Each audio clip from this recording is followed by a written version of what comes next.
Good afternoon. Hope you're having a great week. It is Friday, June 27th, 1:41 p.m. Pacific Daylight Time, local time, here in Ellensburg, Washington. Well, I finally booked a load.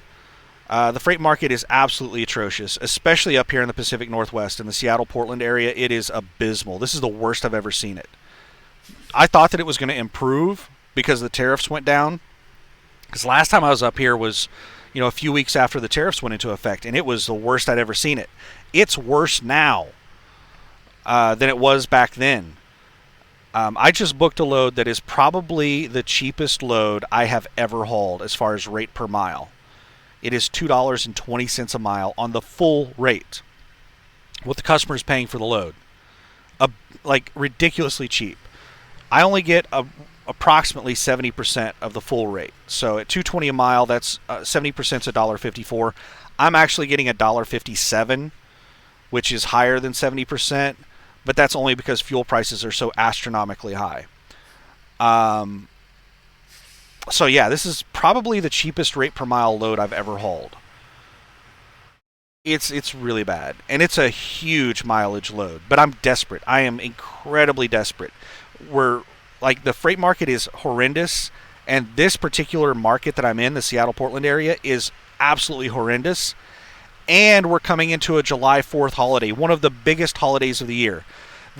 There are what are the four biggest holidays in the United States? The four biggest holidays: July 4th, Thanksgiving, Christmas, and New Year's. Now, Christmas and New Year's are really close together. They're almost like the same holiday. They're only like a week apart. So I kind of usually lump them into just like one single holiday, the Christmas, New Year's holiday period. But July 4th is one of the biggest holidays. For people who don't live in the United States, it's our Independence Day. We are celebrating, telling the Brits to go fuck themselves. We still have people over in Britain that are calling us the colonies. So, fuck you guys. Anyway, what happens on July 4th? Because every holiday is different. So July 4th is in the middle of the summer. It's like the hottest time of the year in the United States. July 4th is known for going to some type of body of water, a river or a lake or something like that, an ocean, and barbecuing, eating hot dogs, and shooting off fireworks. Like explosives, grilled meat, and water. That's what July 4th is about. And it's also a lot of inebriated driving. Drinking alcohol is really, really, really big on July 4th and on New Year's. Probably the two worst times of year to be out over the road are around the July 4th holiday and the New Year's holiday, because those two holidays are really big around drinking alcohol. So anyway, we have one of the biggest holidays of the year coming up. Freight, slow. I was trying to do freight and slow all at the same time because I can't talk as fast as I think. So what I'm saying is usually like a paragraph or a sentence behind what I'm thinking. that's the reason sometimes I'll like try to compress it all into one word. So freight slows down around holidays, major holidays. Easter is not one of those holidays that freight, like you see a big drop in freight around something like Easter. It might slow down a little bit, but it's only around like the major holidays we typically see big changes in freight volume.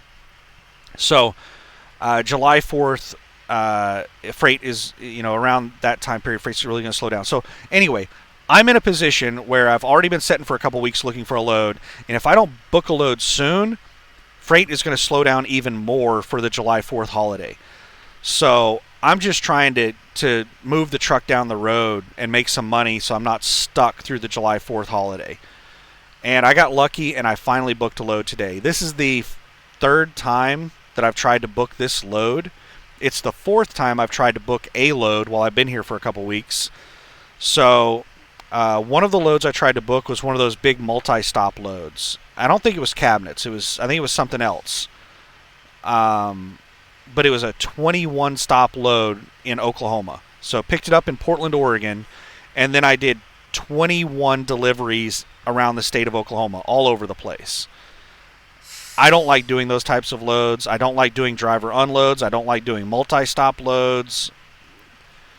I don't like doing loads where you're going out into the country, where you're going really far off the interstate onto bidirectional roads. I don't like doing that crap. And this load had all those things, and it didn't pay very well. But I tried to book the load, and somebody got it before me. The other 3 loads that I tried to book were the load that I have right now. It's the exact same load that I have right now. It's the Google account, the JQL agency. They're posting loads going from the Dalles Oregon, which is like 100 miles east of Portland on 84, going to Atlanta, Georgia. Massive mileage load, 2,500 mile load. It's only paying $2.20 a mile. I'm making $1.57 a mile on it. It's $5,500 on the full rate. I'm making $4,000, $3,956 and some change. Not a very good load.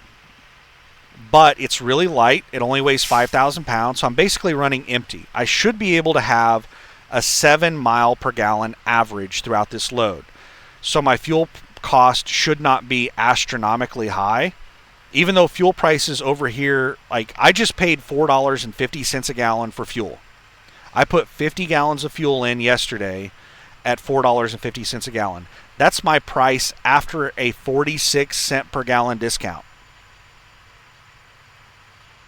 The pump price is like $5.01 a gallon. That's how crazy expensive fuel is over here. Now, there are places that have cheaper fuel in Oregon and Washington than where I just fueled up at, but I didn't have enough fuel to drive anywhere. I had to put fuel in here. So, yeah, fuel is really expensive, but even though I'm only making $4,000 on this load, and it's a 2,600 mile load, I should still be profitable because I'm not going to be spending a ton of money on fuel. If it were a heavy load, I wouldn't make much of any money on this load because of, like, I would go from like 7 miles per gallon to 5 miles per gallon because it's a ton of mountain driving. And when you're climbing up a mountain, you're getting like 2 or 3 miles per gallon. And if you're doing that with a 40,000 pound load, like, you can go through a lot of fuel. I've seen the fuel gauge move by like 1/8 of a tank while I was crawling up a really steep grade at max weight. Like, you can see your fuel gauge moving whenever you're going up a steep grade with max weight. It's bad. So, yeah, this is I'm happy to have this load, but I'm also like I'm happy to have the load to keep moving, and I'm actually going to make a couple $1,000. But at the same time, I'm really just kind of pissed off to haul a load this cheap. Like, this load should be paying a couple $1,000 more than what it's paying. So yeah, I'm a little bummed out about that. But I'm also happy that I'm going into a good freight market. Now, I looked at loads coming out of Atlanta. They don't pay very well, but there's lots of them. Like, you can get a lot of, like, it was really hard for me to get this load for $2.20 a mile. There are lots of $2.20 a mile loads going to, good areas out of the Atlanta area. So it should be a lot easier for me to get a crappy load coming out of Atlanta. Let's put it that way. I'm still going to try to find a good load coming out of there. But from Atlanta, I'm going to try to go home to Oklahoma City. Because my DOT inspection, it doesn't expire, but my 120 days, Landstar requires you to get a DOT inspection done every 120 days. My 120 days comes up on like July 14th. There's actually a whole bunch of stuff that's happening over the next couple weeks. My 2290 is due by the 1st, so I have to do a 2290 in the next couple of days, which is my fuel tax. I have to pay like $600 for my fuel tax permit. and then my cab card, uh, basically my truck registration, is also due by the 1st. And I'm not going to be home to get that, so they mail it to you. But I had to contact Landstar and have them send me a digital copy of my cab card because I'm not going to be home by the 1st. So I have a digital copy of my cab card. And then um,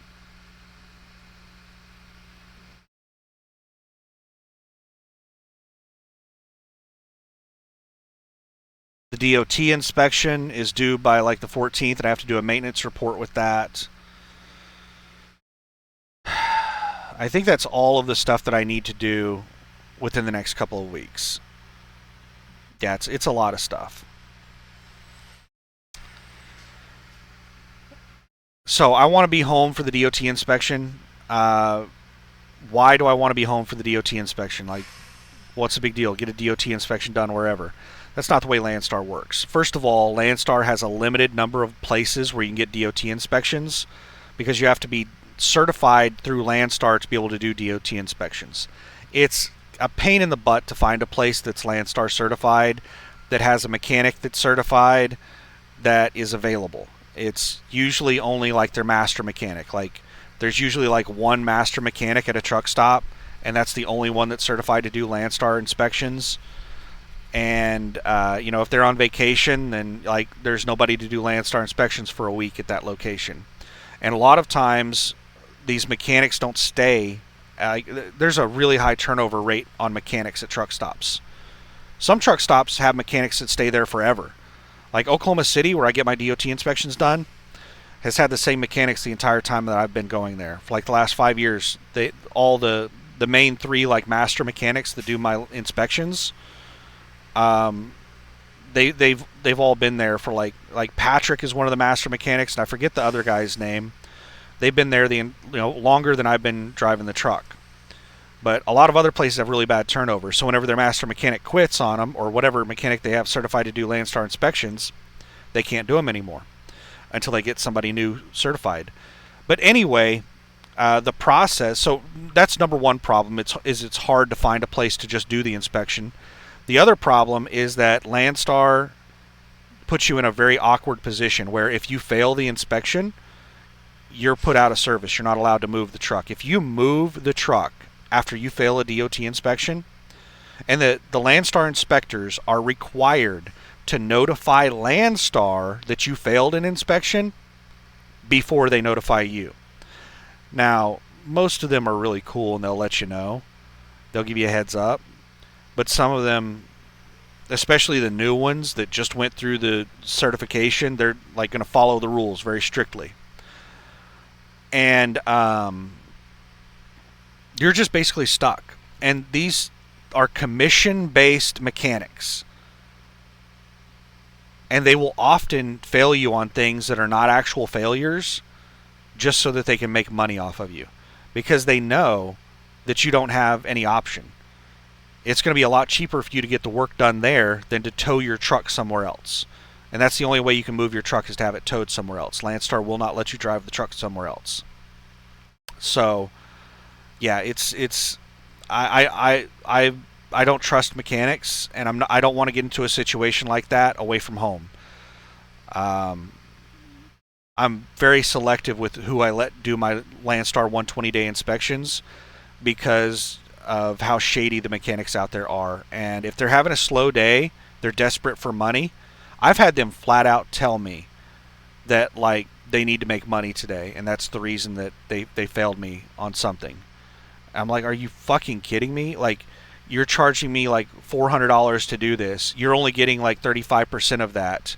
You're screwing me out of $400 so that you can make, what is that? 35 times 4, that's 120, $140. You're screwing me out of $400 so you can make $140 today because you haven't made any money today. Like, I've had that argument with these mechanics before. They're just, I can't stand mechanics. I really cannot stand mechanics. But anyway, yeah, I want to be back home by the 14th. That way I can get my DOT inspection done in Oklahoma City.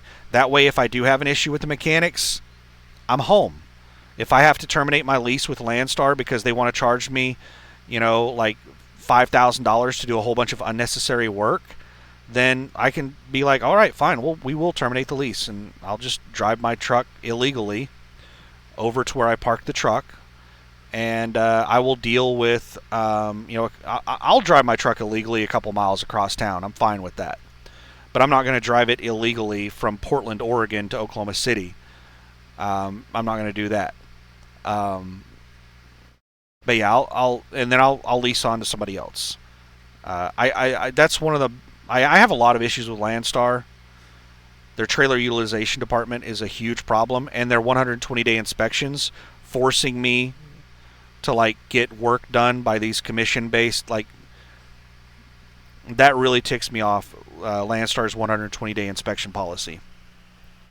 They don't they don't understand the position that they're putting the drivers in, with these commission-based mechanics having that much power, that much control over being able to force us to get work done at their shop. But anyway, yeah, I'm going to be trying to head back to the house. Let's flip this over to the browser. This is the route. This is the route that Google came up with, and this is pretty much the route that I'm going to take. There are a couple of minor... What is it doing? No, don't switch that up. What's going on here? Oh, my goodness.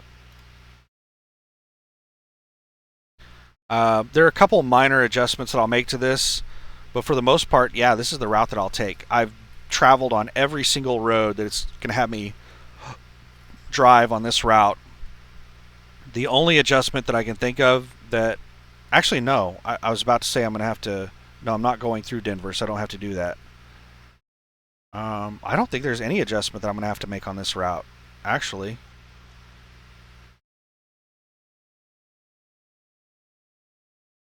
I don't know. I'll have to go through and look at it.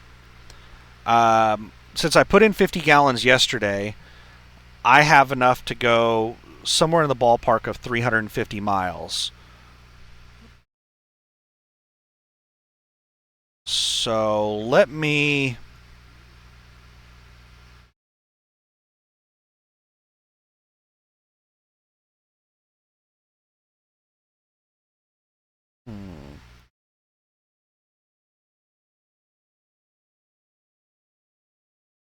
We'll do that in a second. Well, I'll have to open up a new map. I guess I can... I'm trying to figure out how to do this. The problem is there's some personal information that pops up whenever I start searching on the map. I have some saved locations, and it pops up with them.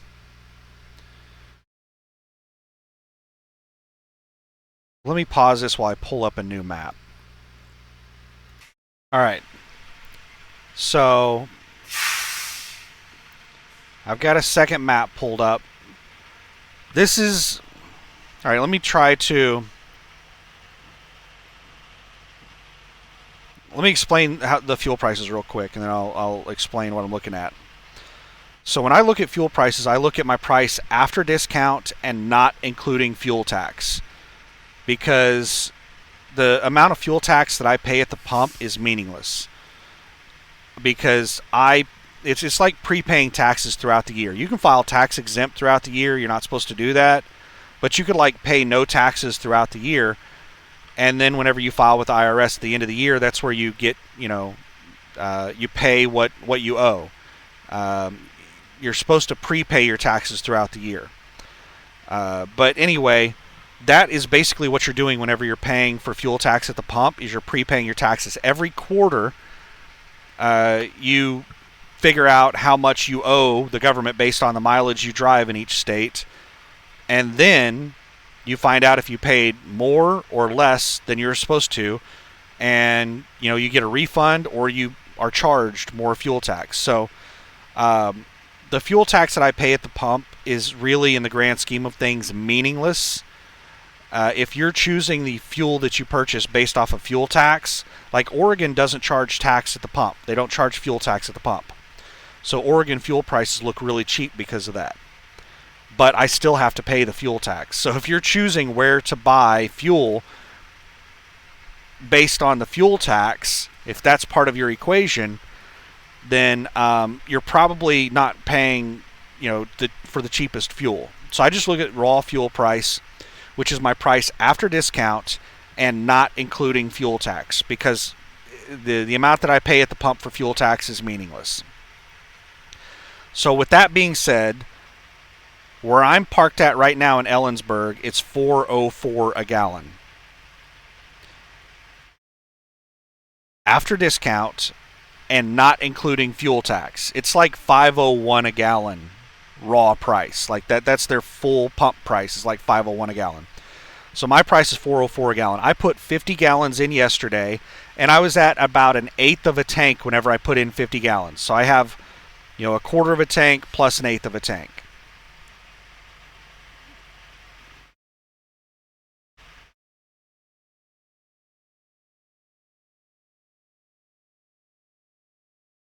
Which that would be like 3/8 of a tank. Is that right? No, that's not 3/8. Is it 3/8? No, it's not 3/8. Anyway, I'm looking at the fuel thing. Well, you can figure that out if you want.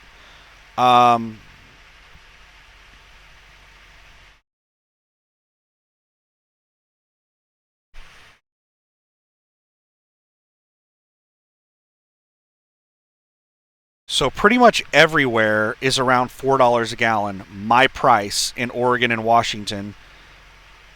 In the Dalles, where I'm going to pick this load up, it's $3.54 a gallon at a Pilot Flying J.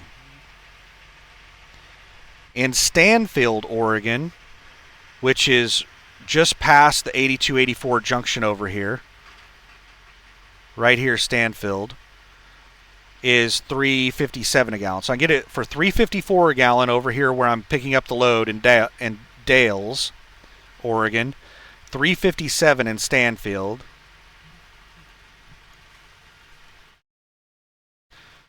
And then all of the rest of the way, all the way to Boise, is around $3.80. There is a Love's truck stop in Baker City that's $3.24. And then everywhere else is like $3.50 to $3.80 a gallon. And then once I get into Boise, there's a TA truck stop that's $2.82 a gallon. But it's 500 miles to that truck stop in Boise.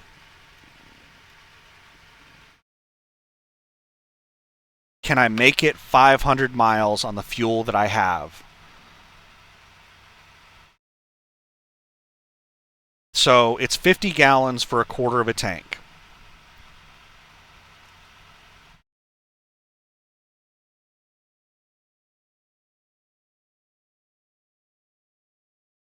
So I have maybe 75 gallons of fuel.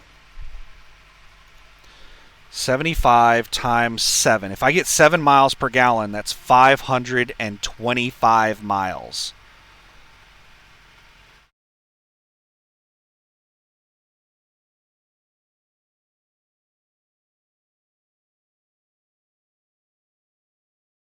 I would be rolling in there on fumes.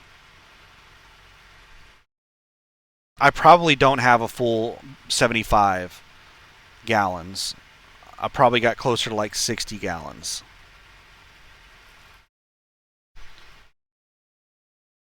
I would be coasting into Boise on fumes.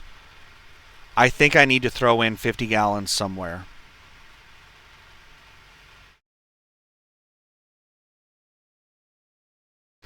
Because think about this. Yeah, it's a 70-cent per gallon fuel difference, but think about this. What is that for 50 gallons of fuel? What is that going to cost me extra for 50 gallons of fuel? Let's do the math on that. So 50 times 0.7 is 35. So it's going to cost me $35 extra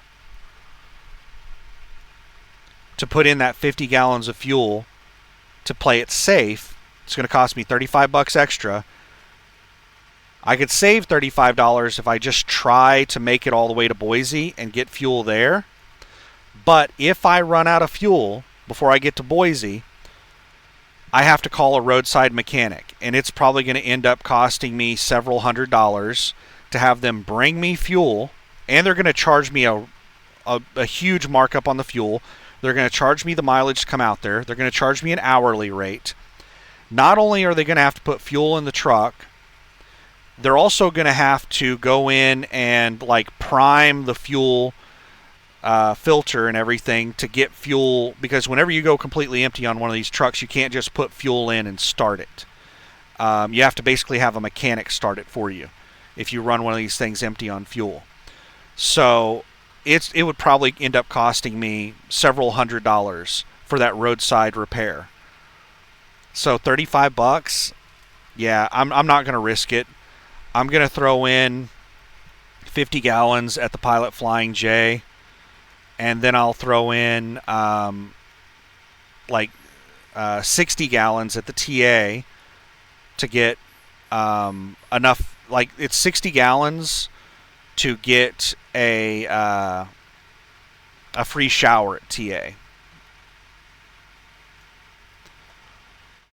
And then, so I'll put in 50 gallons at the Pilot Flying J in the Dalles, 60 gallons at the TA in Boise. When I cross the border into Utah, the price goes down to $2.64 a gallon at a Pilot Flying J.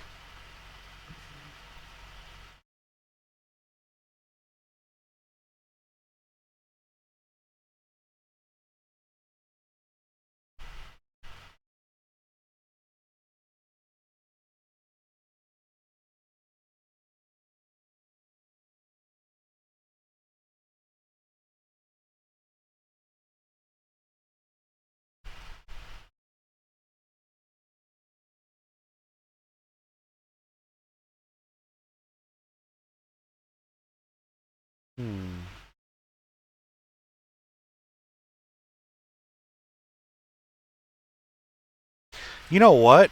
I'm sitting here thinking, if I'm going to put 50 gallons in,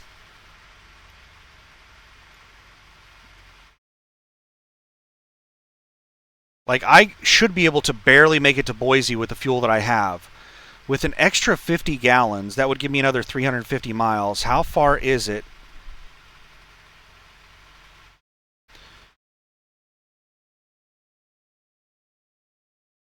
Let's add that stop in. So that's 722 miles.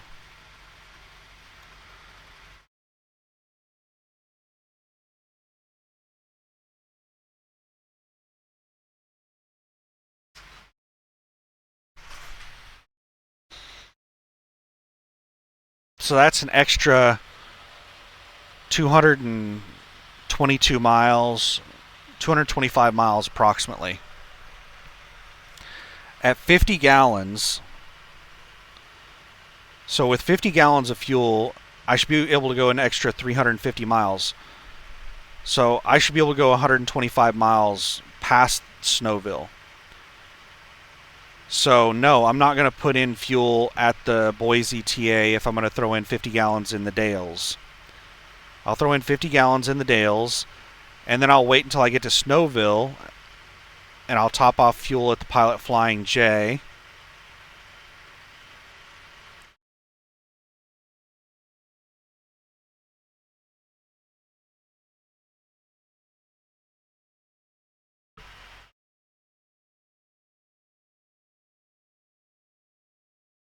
Let me see here.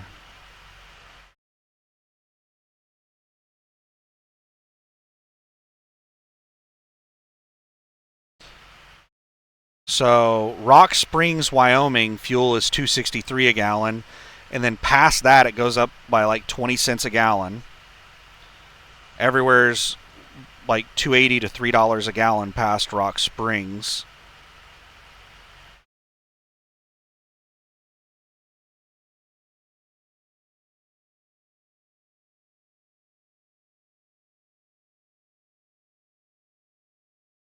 Where's Grand Island?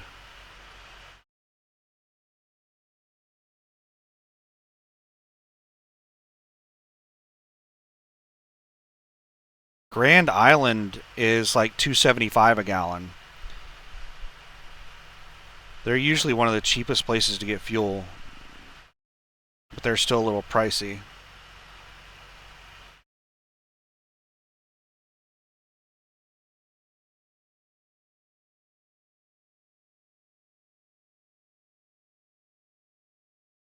Now, where do I start going south? I start going south in Omaha.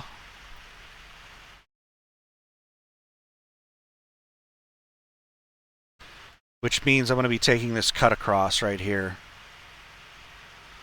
The State Road 2, which they've been doing a lot of construction over that. This used to be like a bi-directional road, but since so many people use it to cut across between 29 and 80, they've turned it into a nice divided highway, or a nice divided state road.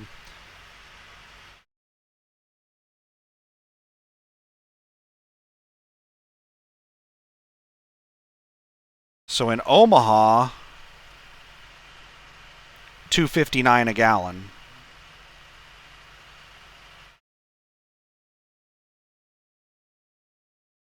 Now I have to drive into Omaha to get that price instead of using this cut across between Lincoln and Nebraska City. It's $2.65 a gallon in Nebraska City, $2.58 a gallon, $2.59 in Omaha.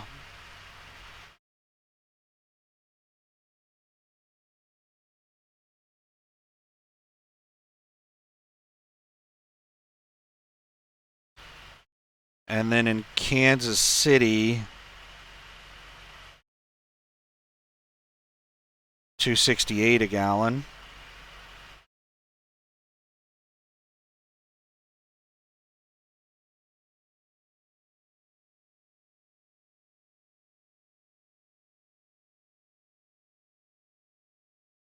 And then it gets back down around $2.64 in the Springfield area, but only at TA, Petro. Pilot Flying J, the prices are inflated around Springfield.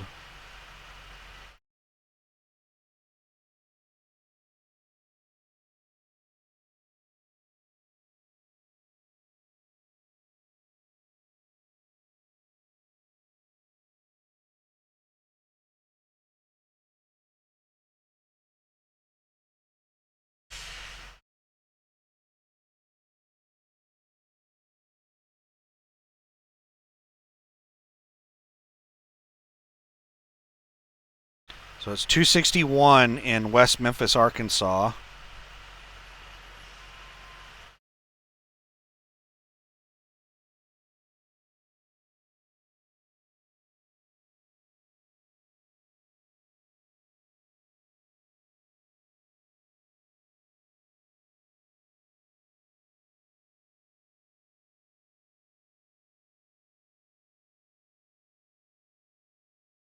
Around 265 in Birmingham, Alabama.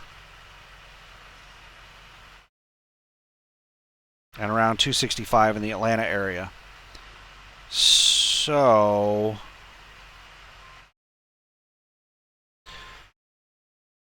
let's take a, so I have a rough idea of what we're going to do here. So top off fuel there, and then Rock Springs, I'm going to want to top off fuel again. So what I'll probably do is I want to put in at least 50 gallons in every fuel stop to get shower credits. So I don't think I'm going to burn 50 gallons of fuel between Snowville and Rock Springs, so I'll probably not fill up all the way. I'll probably just put in like 3/4 of a tank in Snowville. And then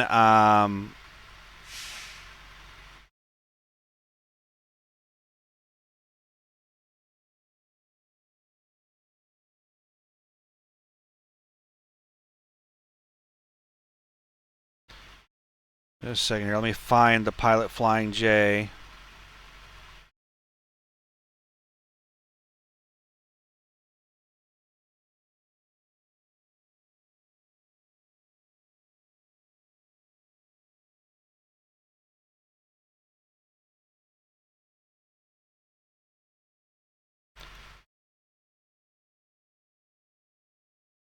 So now we're at 970 miles out of 2,500 miles.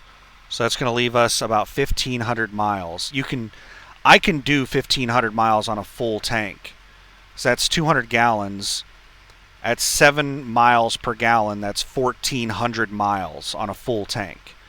So it's like I could make it almost all the way to Atlanta from topping off fuel right there. Top off fuel right there, I can make it almost all the way to Atlanta. Now, I would be rolling in on fumes, so I don't want to just not get fuel from there on.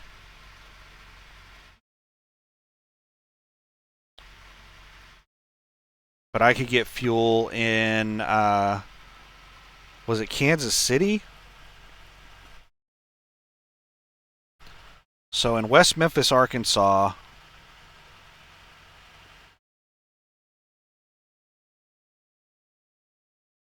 it's $2.61 a gallon.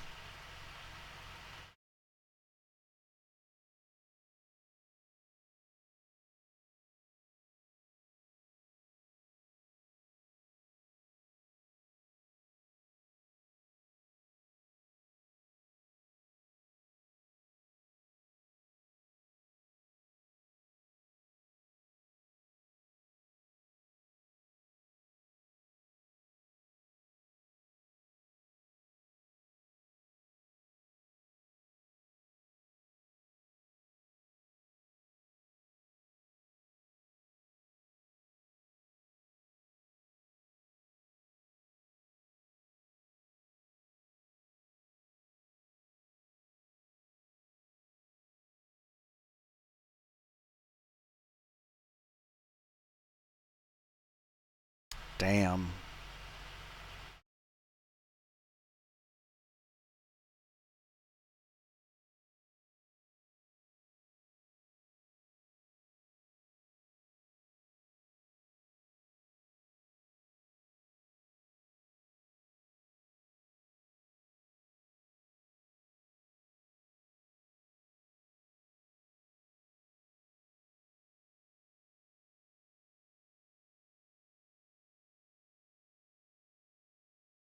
Omaha, Nebraska is one of the cheapest places to get fuel on the entire route at $2.58 a gallon, but I'm not going to be driving into Omaha.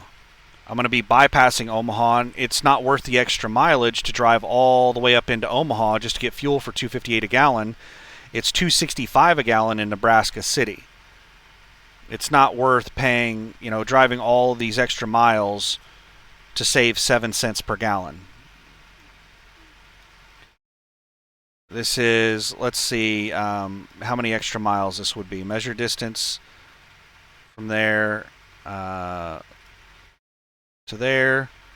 That's 60 miles.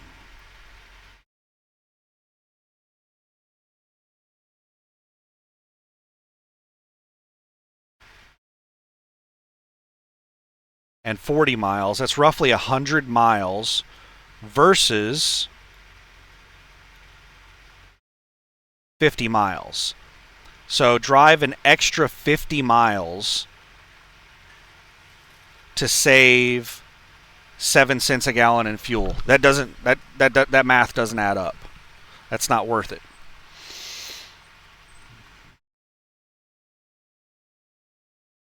So I'll probably throw in 50 gallons here in Lincoln, Nebraska.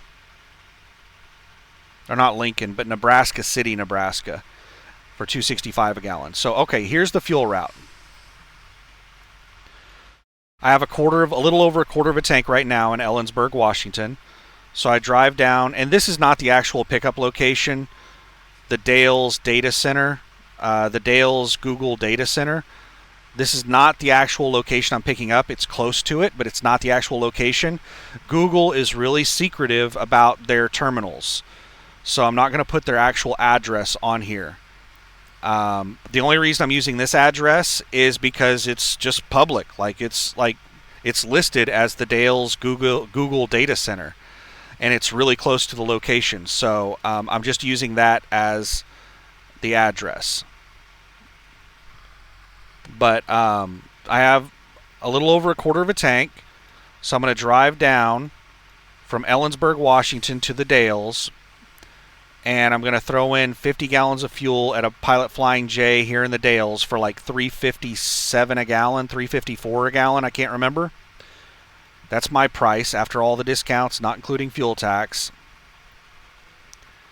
Throw in 50 gallons, and that'll get me all the way to Snowville, Utah, right over here, where it's $2.64 a gallon, I think. And I will almost top off. I'll put in like 3/4 of a tank. I'll put in like 150 gallons, 160 gallons of fuel. I want to make sure that I have at least 50 gallons that I can put in whenever I get to Rock Springs. So I'll put in like 150 gallons of fuel there. And then in Rock Springs, it's a penny a gallon cheaper, and it's the cheapest fuel for a long ways. So I will top off in Rock Springs. Rock Springs will get me all the way to Nebraska City. I'll still have quite a bit of fuel in Nebraska City, but I'll go ahead and top off again in Nebraska City at $2.65 a gallon. And then West Memphis, Arkansas, I'll top off again at like $2.61 a gallon, and that'll be plenty of fuel to get me all the way over to Atlanta. So when I get to Atlanta, I'll still be at like 3/4 of a tank. And fuel in the Atlanta area is also, I think, around $2.65 a gallon. And I'm going to try to find a load from Atlanta to get me back over in the vicinity of Oklahoma City where I live, and try to be home shortly after I deliver the load in Atlanta. I want to be home by the 14th. So that's the fuel route. That's the plan.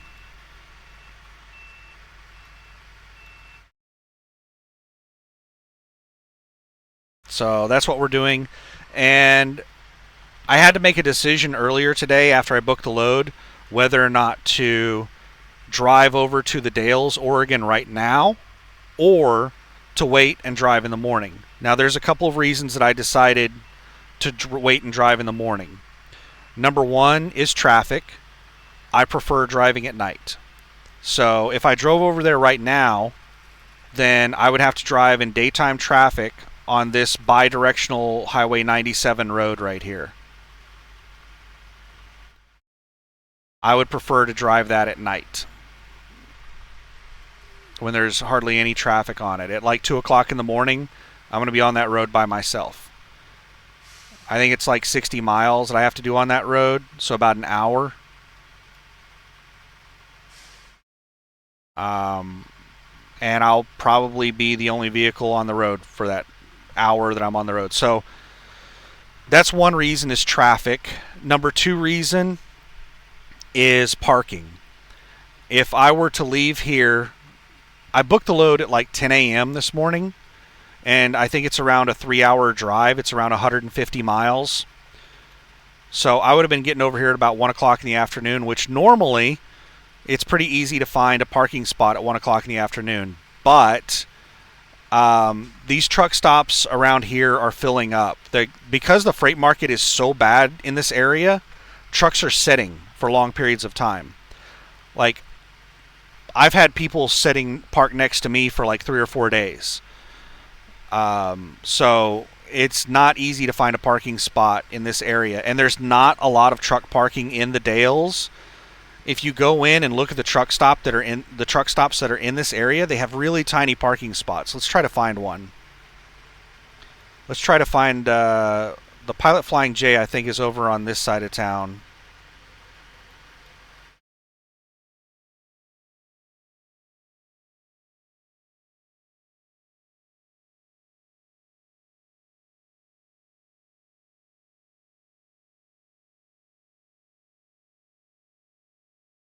I didn't think it was this far. It's not that far. Alright, let's try to find it.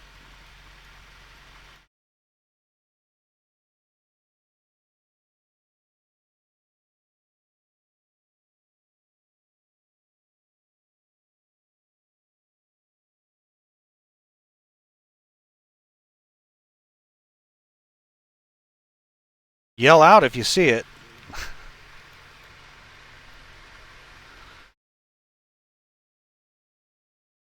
I did not notice any truck stops.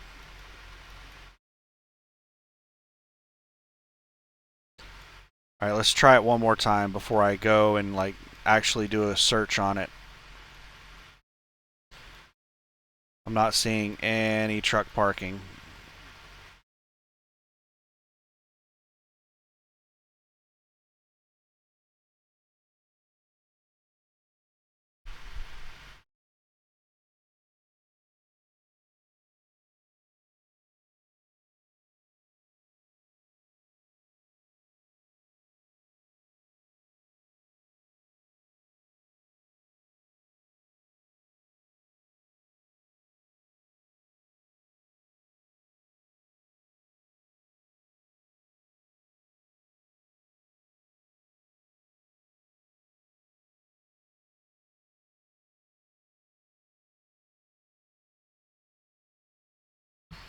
Yeah, I can't find it.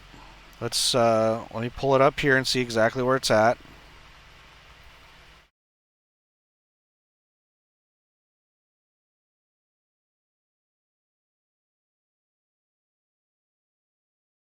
So it's right at the 97 junction. So that's the 197 junction. Where's the regular 97 junction?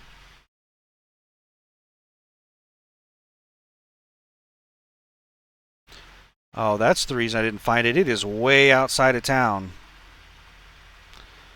So this is it. So these are, as far as I know, the only truck stops in the Dalles area. And what we have is a Pilot Flying J with a tiny, tiny little truck stop. Hardly any parking. Look how backed up the fuel is. Like, it's mainly just for fueling. They have like 20 parking spots maybe. And then the TA is a TA Express that has like even less parking.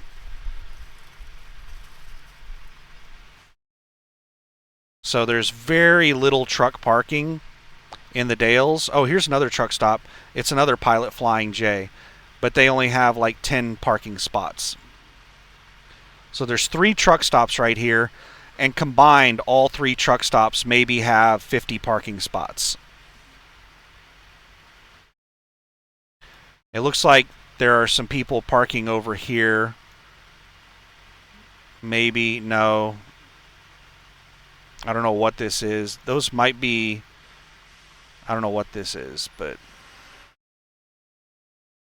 that is not truck parking. That's somebody's private property. But yeah, parking is one of the reasons I don't want to go down there tonight. I don't want to try to get one of these spots in one of these places. These things fill up pretty quick.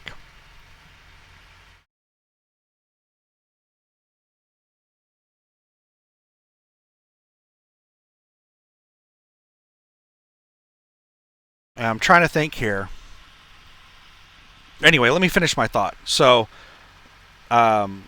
traffic, trying to find parking.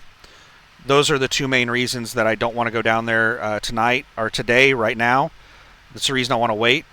And one of the other reasons I made the decision to wait is because I have plenty of time on the load. Like, I'm not in a rush. If I were in a rush, then I would already be down there right now.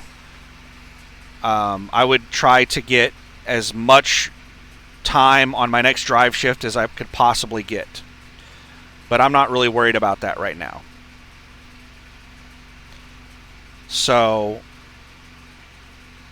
yeah, I'm just going to wait until in the morning. And I'm going to leave here about 2 a.m. I'll arrive to the pickup at about 5 a.m. And it's a preloaded trailer that is supposed to be ready by 6 a.m. So what would be really, really nice is if the trailer's ready when I get there at 5 a.m. and I can turn and burn and be out of there. What I'll probably do is I'll fuel up on the way in, because a lot of truck drivers leave truck stops between like 6 and 8 a.m. 6 and 8 a.m. is a really, really busy time at a truck stop because people have pickup appointments at like, pickup and delivery appointments at like 8, 9, 10 a.m. So the fuel islands at truck stops get really busy like around 8 a.m. So if I fuel up after I get loaded, then I'm going to be trying to fuel up at like 7 a.m.-ish, somewhere in the ballpark of like 7 a.m. Whereas if I fuel up on the way in, then I'll be fueling up probably at like 4:30, 5 a.m.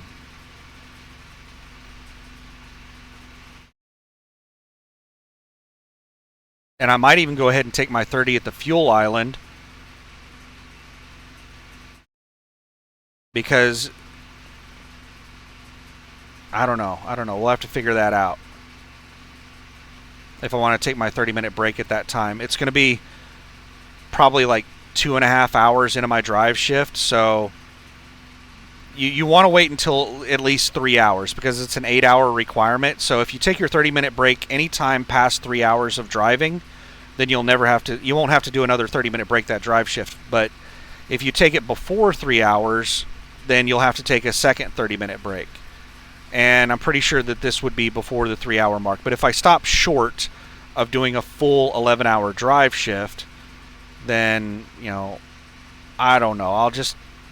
I probably won't bother with taking a 30 because I'm probably going to end up taking a 30 at the Dalles, at the Google place while I'm doing the drop and hook. I'll probably, be on duty for 30 minutes while I'm, dropping and hooking trailers. So I'll just do the 30-minute break while I'm there.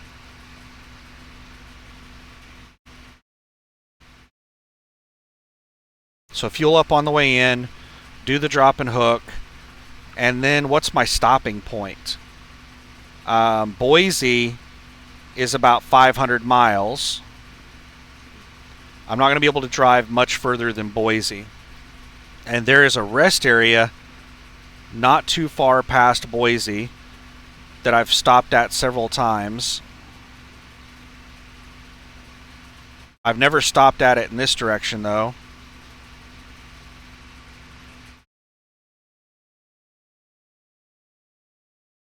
Boise stage stop. Wow, they've got a lot of truck parking.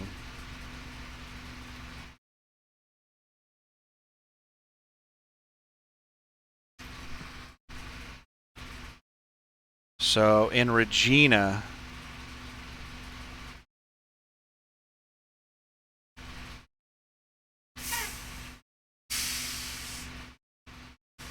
all right, that's the way station.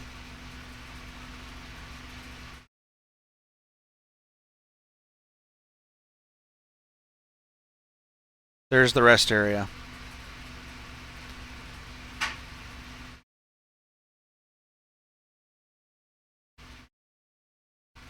I've stopped here several times going west. Never stopped here going eastbound. But it's a pretty nice rest area. I've actually had to repair an airline while I was parked right around in one of these spots right here at the end of the row.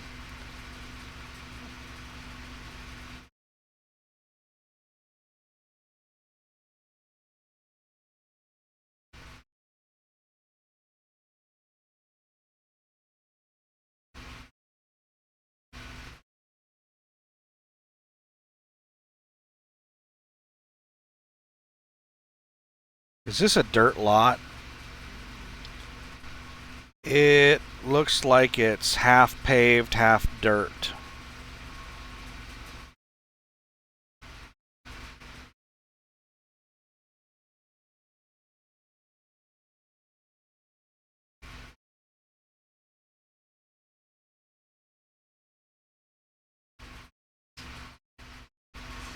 I think I might stop at this Blacks Creek rest area,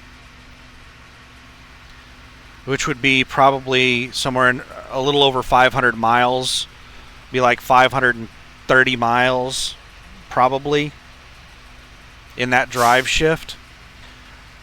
But whenever you consider that I'm doing a pickup, to do 530 miles in a drive shift that you're also picking up a load or delivering a load, that's a pretty solid drive shift.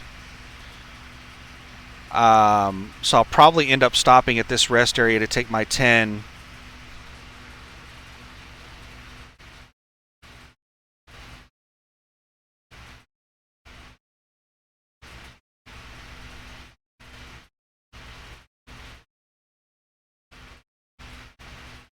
And then after that, I'll just be able to drive normal full drive shifts. And that's the way I usually do trip planning, is I usually just trip plan from drive shift to drive shift. I don't try to trip plan every single drive shift along the entire route. What I try to do on the entire route is just plan my fuel stops.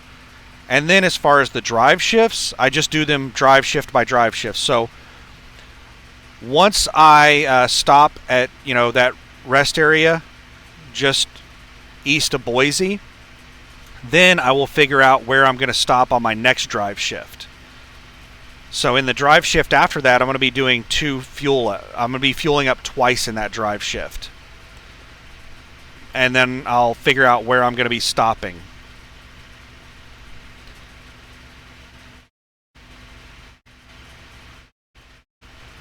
But I'll figure that out before I do that drive shift. So I don't plan out all my drive shifts.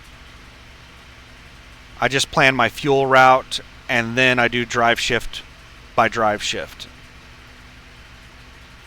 But those are all my fuel stops. So I got a fuel stop in the Dalles, and then Snowville, Utah, and then Rock Springs, Wyoming, and then Nebraska City, Nebraska, and then West Memphis, Arkansas.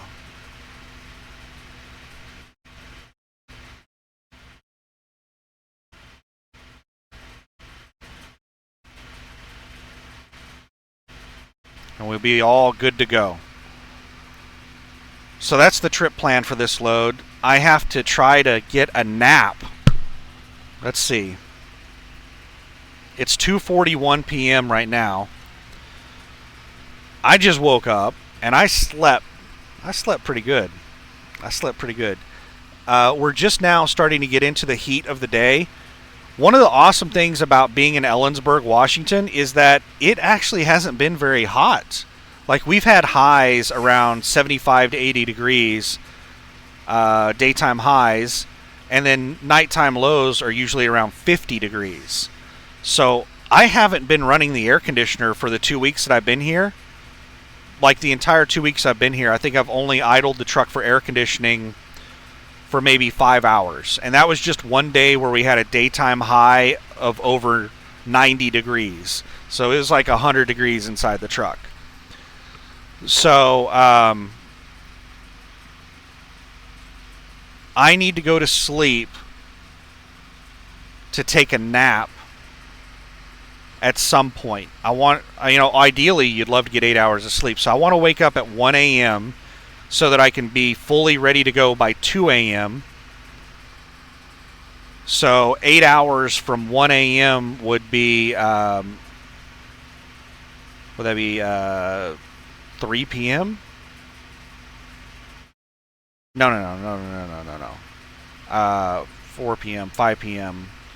So it'd be 5 p.m. 5 to midnight is 7 hours plus 1 hour. So 5 p.m. So it's 2:43. I'm not going to be able to get a full 8 hours of sleep because I basically just woke up.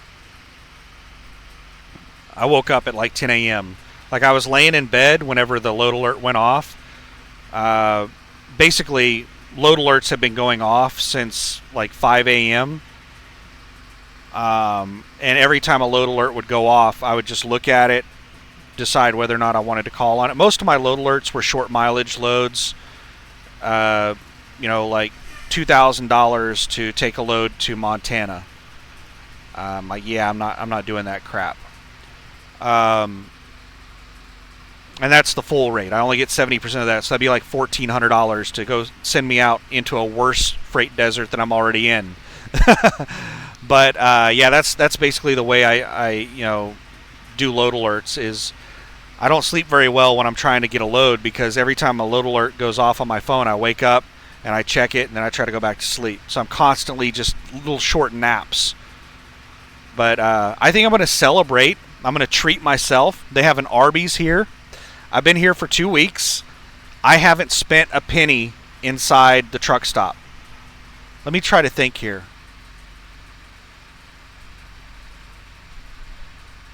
The entire time that I've been out over the road since I left the house, I think I've eaten out once. If I remember correctly,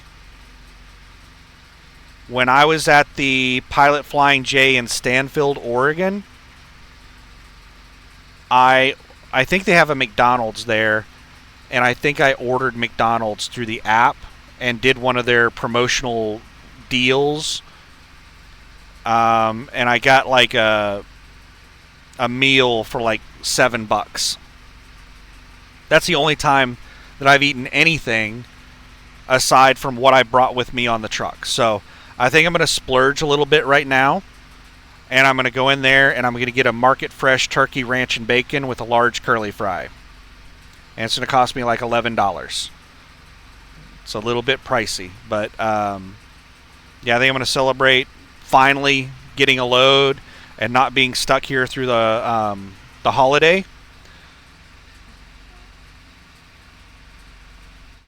And then probably watch a movie or something and try to get to sleep this evening and get as much sleep as I can, and then wake up at 1 a.m., be out of here by 2 a.m., and then go through what we already talked about. Throw in 50 gallons of fuel in the Dalles, Oregon. Pick up the load, drop and hook. Hopefully there are no issues with the trailer. That's something else I haven't even really considered, is like, where would I put the trailer in the shop if I have issues? I typically deal with TA Petro shops, because TA Petro is the only shop that uses the same software that Landstar uses. The trailer maintenance people at Landstar use an application that I cannot remember the name of, and TA Petro uses the same application. So TA Petro is able to upload work orders directly to Landstar. They don't have to call Landstar to get approvals and stuff. They just upload stuff directly through their computer software.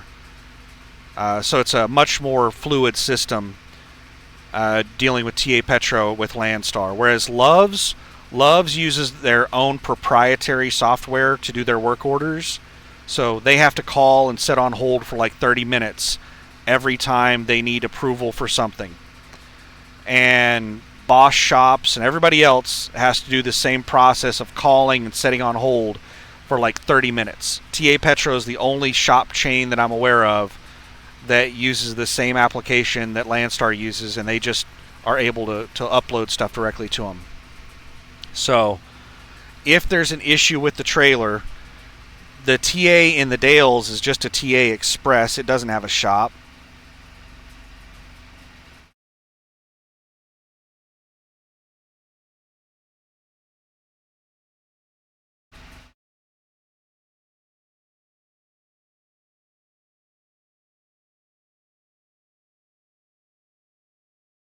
Damn. I'm not seeing a TA on the route until we basically get over near Boise. There's a TA in Baker. Is it Baker City?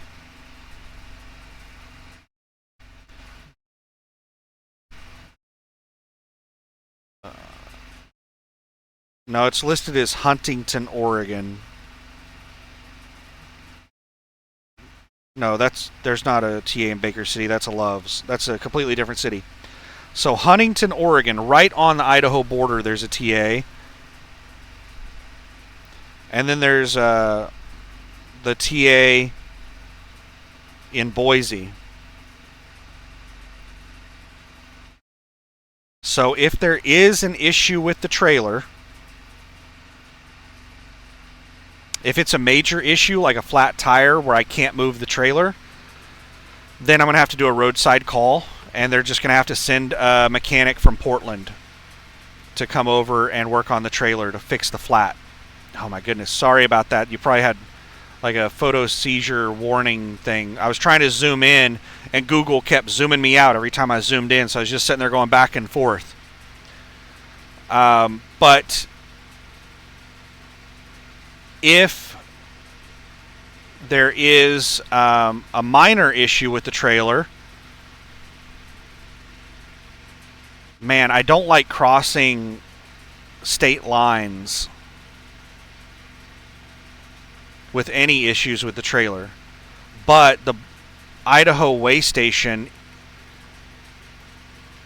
is past Boise. There's not a way station like on the Oregon border.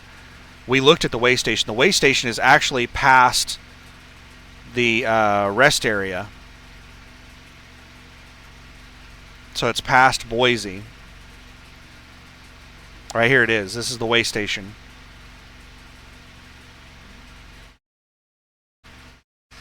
So it's past Boise, and it's past the rest area that I was planning on stopping at. So if there is an issue with the trailer, like the ABS is out, they're not going to work on ABS on a roadside call. They won't even do like trailer lights that are up high. They won't do those on a road call. There's a whole bunch of stuff that they will not do on a road call. So if it's one of those things that they won't do on a road call, or it's some minor issue, then I'll just take it to the TA here in Boise. See if they've got a shop. Yeah, right here is their shop.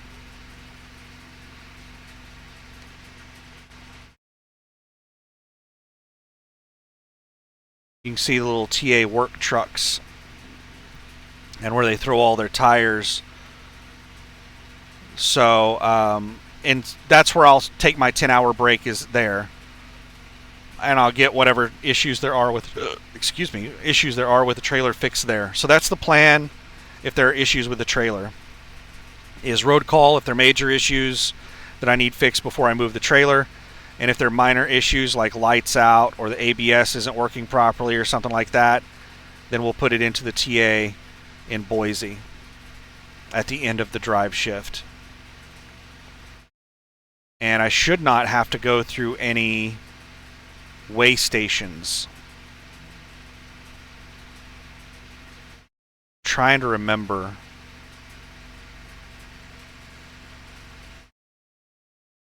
If Oregon might have an eastbound way station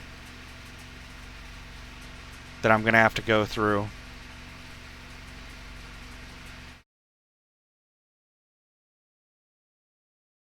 Let's just search here.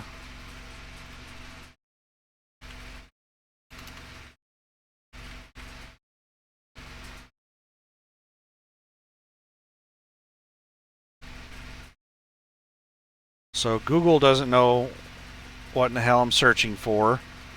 Space age guaranteed scales. Arrowhead certified scales. DOT truck scale.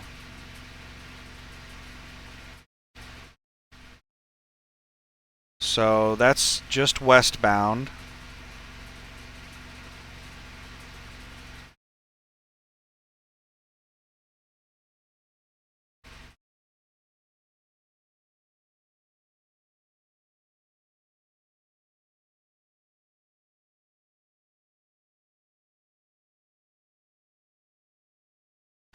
Huntington, Oregon eastbound way station.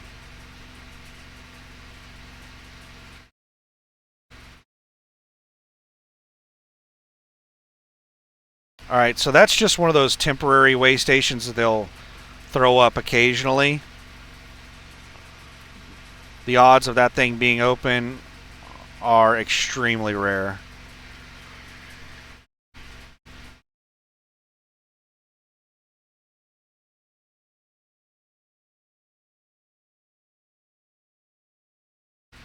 So yeah, I think we're good. Hopefully there aren't any issues with the trailer. We're not going to have to worry about this drama.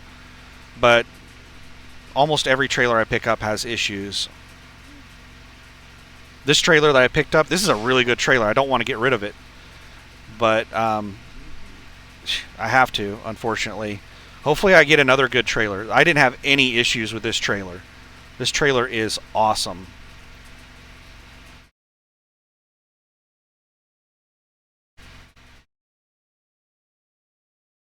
So anyway, I'm going to go get my Market Fresh sandwich and try to find a movie to watch. And then I'm going to be running my ass off driving cross country from basically Portland, Oregon to Atlanta, Georgia. That's about as cross country as it gets. A little over 2,500 miles. Not only cross country, we're doing diagonal across the country. We're going from the northwest to the southeast. From one corner to the other.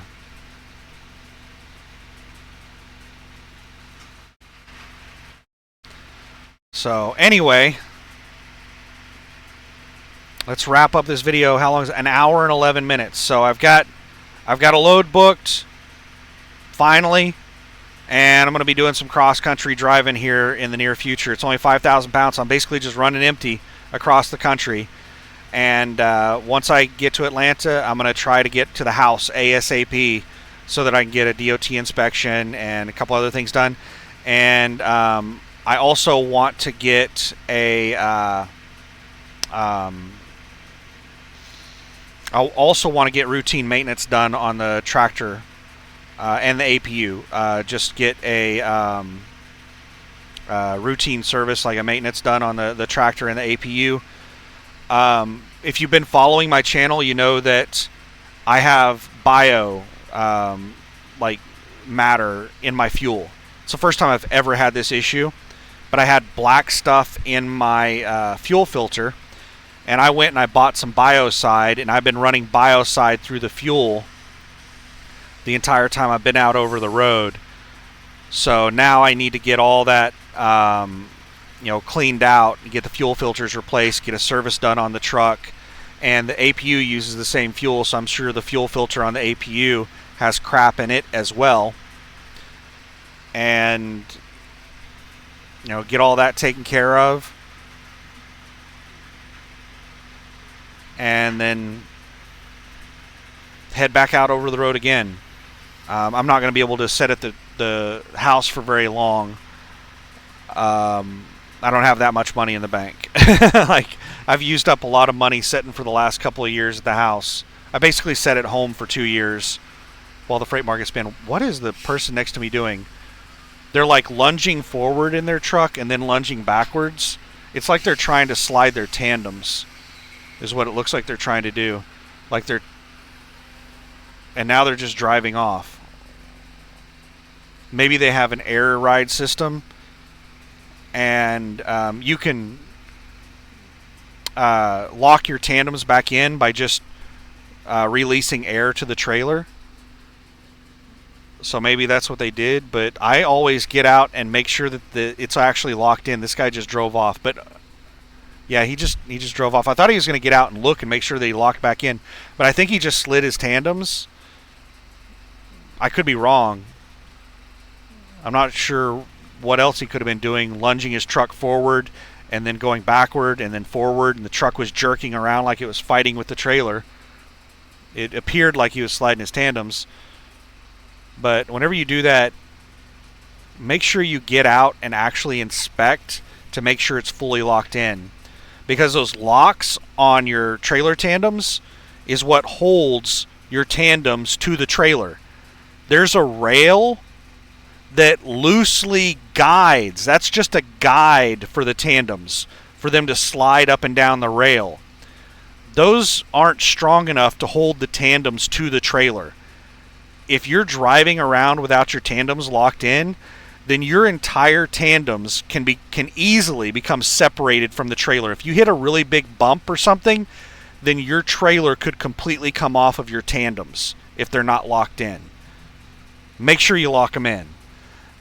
Even whenever you slide your tandems to get loaded or unloaded at a shipper or receiver, you should always lock in your tandems, because the rails, the guides on the rails are just that. They're just guides to keep them, aligned on the rail. They won't hold them on the rail. So let's say that you don't lock in your tandems.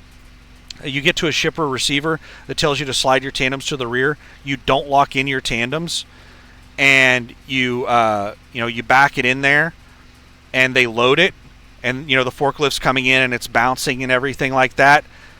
The trailer can become separated from the tandems, and you may pull the trailer out of there and try to slide your tandems, and it's no longer aligned properly. And you're back there looking, you're like, oh crap, it's not like on the rail anymore. You might be able to, wiggle it around and get it to where you can get it to, pop back onto the rail, but you may not be able to. You may have to call a tow truck out or a mechanic, and they may have to, wrench on it and pry bar it and all kinds of weird stuff to get it back on the rail. So, I've actually had that problem one time. Back 20 years ago when I got my license the first time. This is the reason experience matters so much in this industry, is you usually learn from mistakes. And I've made a lot of mistakes. And I learned from this mistake a long time ago. Whenever I first started driving, I thought I was a cool kid.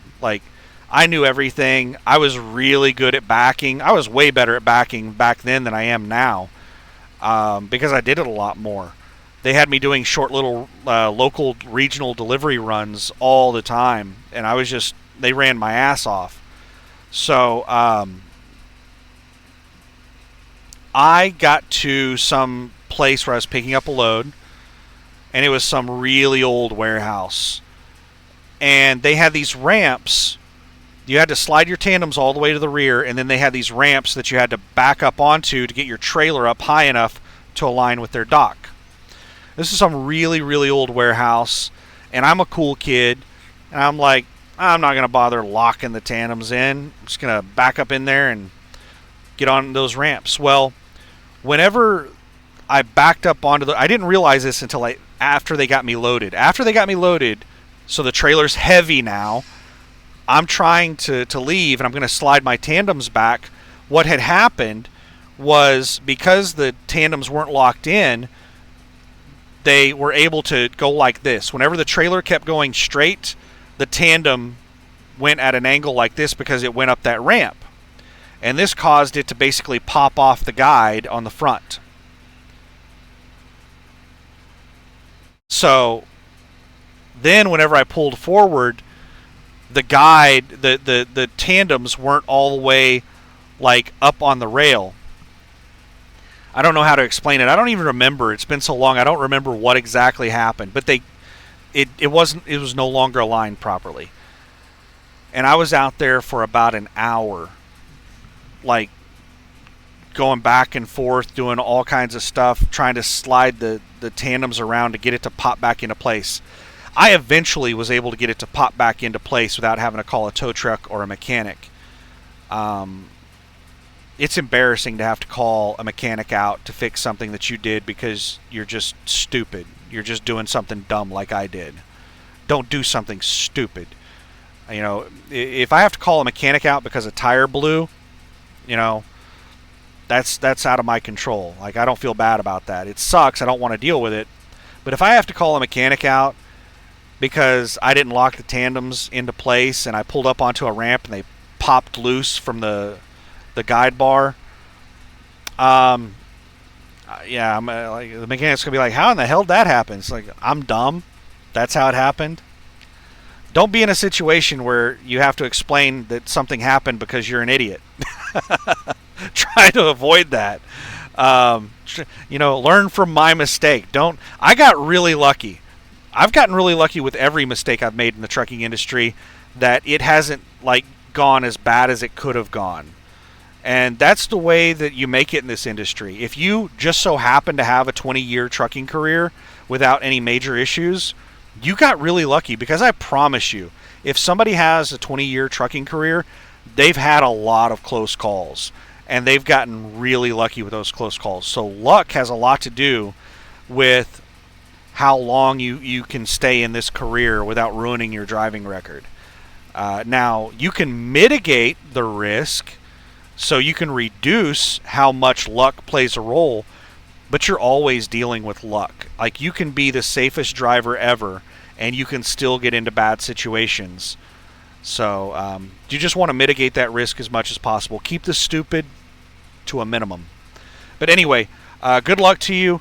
Whenever I get back out driving, I'll try to make some driving videos. I'm probably not going to bother trying to make a driving video on my way down to pick the load up, because it's going to be at night. You're just going to be a black screen. I do know that people have been requesting, videos of me going to shippers and receivers, doing pickups and deliveries. I try to do those videos, but I don't edit videos, and there's a lot of interruptions whenever I'm doing pickups and deliveries. So I'm trying to make those videos using the pause button whenever there's an interruption, but it's really hard to do one of those pickup or delivery videos without editing, and I'm not willing to edit right now. At some point, maybe I might be willing to edit. I don't even know if I have any editing software on my computer, but yeah, I'll probably try to make a driving video after I pick the load up. Maybe. We'll see. I'm sure I will definitely try to make driving videos, but I want to try to do daytime videos. So after I pick the load up will probably be a really good time to make a video in between, the Dalles and Boise. Try to do a driving video. Here comes Martin. They're not backing in too fast, but they're going a little bit fast for going backwards. You shouldn't go backwards that fast. I've had people come flying in backwards at like 10 miles an hour or faster.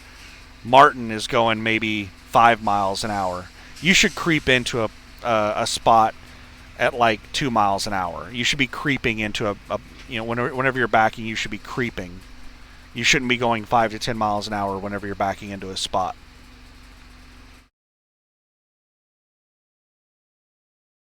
Martin's having to do some pull-ups. And they got a lot of fresh scrapes along the side of their trailer. They've hit some people that they've backed in next to, or some people have hit them.